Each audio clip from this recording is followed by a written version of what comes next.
Stars enabled.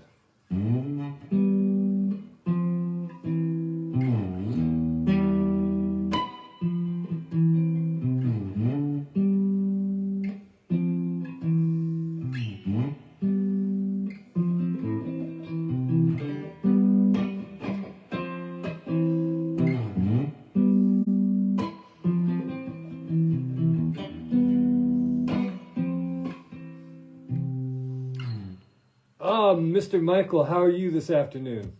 How are you doing? Did you enjoy the cabaret the other night? Antonia told me about that. Looked like a good time.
All right, cool. That's a work in progress. That's called, working title, Sweet and Sour Sauce. A little bit of play on words there. So, how's everyone doing this fine Friday afternoon? Little art update. Oh, I recorded a demo last night, the first demo off our upcoming album. And we're going to be having a crowdsourcing page, so if you'd like to chip in to help us realize this dream, you can ask me for the link or I'll send it to you. I'm going to host it on my website, which is paulbegnulo.com, paulbegnulo.com. And you'll be able to find the link easily enough. It'll be called Nabucco Dinosaur Crowd Fund or something like that. Well, anyway, it'll be branded. And what we're going to do is, as a recompense, as the reward for helping us out, is you get a t-shirt. Okay, first of all, you get the whole album, of course. And you get your credit. So on the webpage, and I'm going to try to stick it in the metadata. I'm not sure if that's a possibility, if there's a character limit or not, but that would be cool. So anytime the song gets traded or sent around, your name is always going to travel around with it, sort of like a blockchain situation.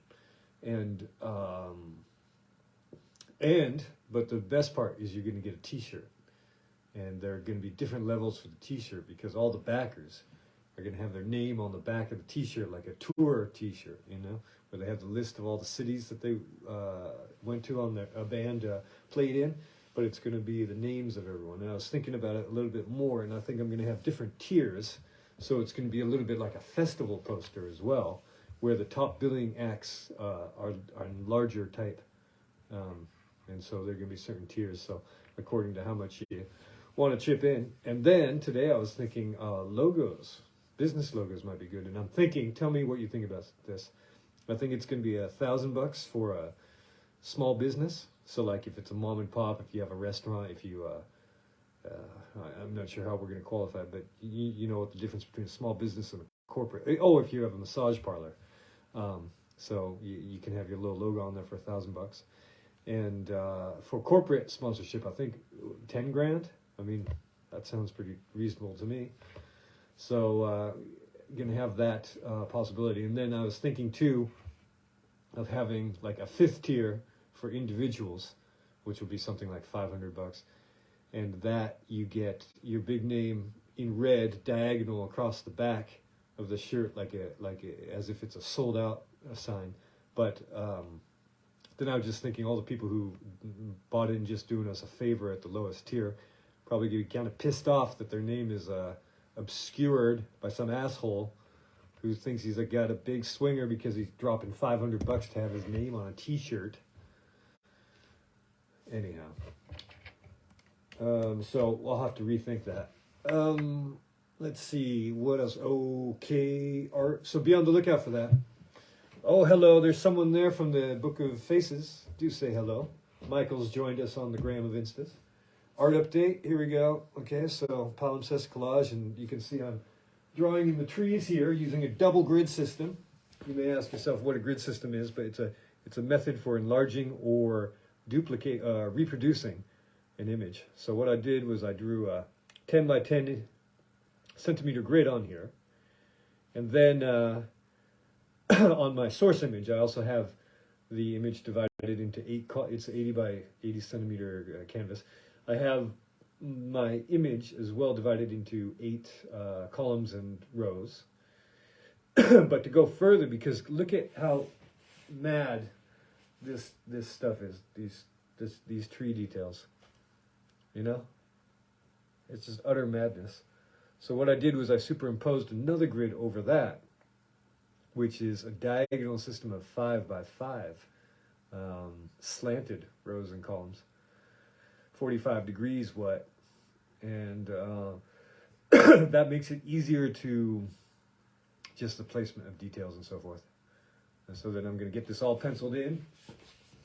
See if you can see this.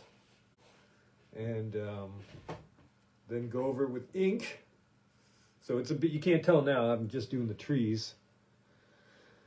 But then I'm going to go over that with a brush ink pen, erase all the graphite, paint in the sky, and then in the center, you can't see it now, but there's a building. At the very top here, you can see some chimneys right there. But that's the extent of it for the moment. So that's what's going on with the art update. What else is going on? So I did the demo last night. Did I tell you that?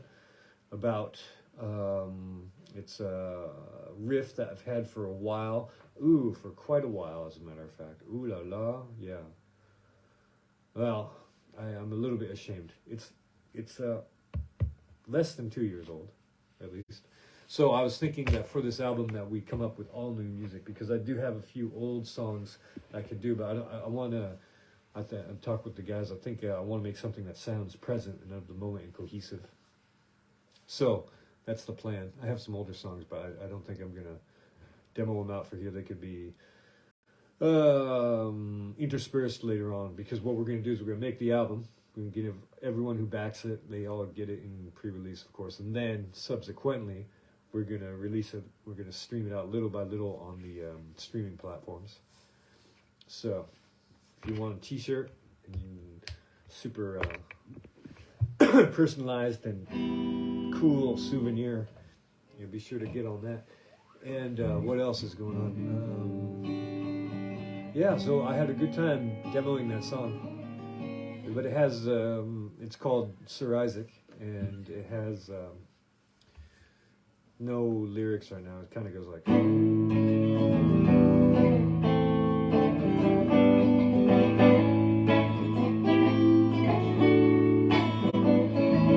It goes on.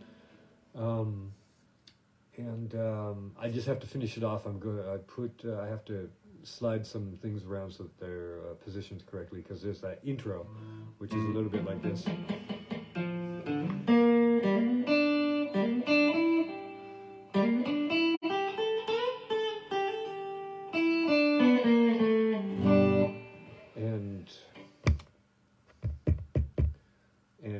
And so I recorded all these field recordings, is what I call them. They're field recordings, but not in the field. I took a lot of household items, pots and pans, glass and metal bowls and the like, and I recorded them as percussive instruments. And so I'm going to create a rhythm track with all of these sounds for the ending part, because it's a bit abstract. The song, it doesn't really have any resolution, but that's intentional. It's going to lead into the other thing, because I want the whole album to be an EP, like 7 songs about. That's what we're going to aim at. Just a second. And I want everything to sort of blend in together a bit like Sgt. Pepper's. That would be the reference. And there's some other albums too, but I don't want to influence my collaborators so much. Hello. And so I was listening to a interview with Rick Rubin, and he was talking about when he makes an album with a band, what they do is they come up with as many ideas as possible. Like, say you have 20 songs that could be on an album, and an album has like about 10 songs or something like that. And so then what you do is you whittle down and you figure out which are the essential songs, and then from there you figure out the others that are more or less closely related. So that'll be a fun process when we get to doing that.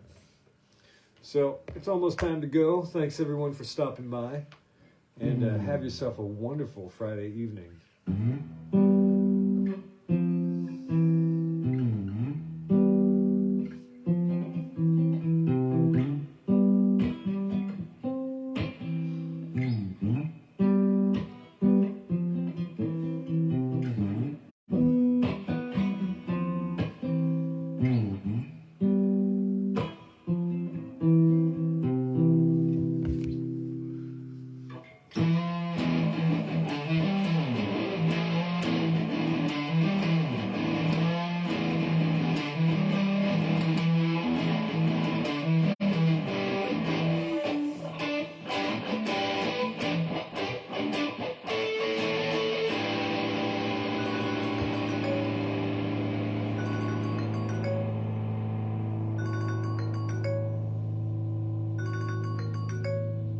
Sizzy.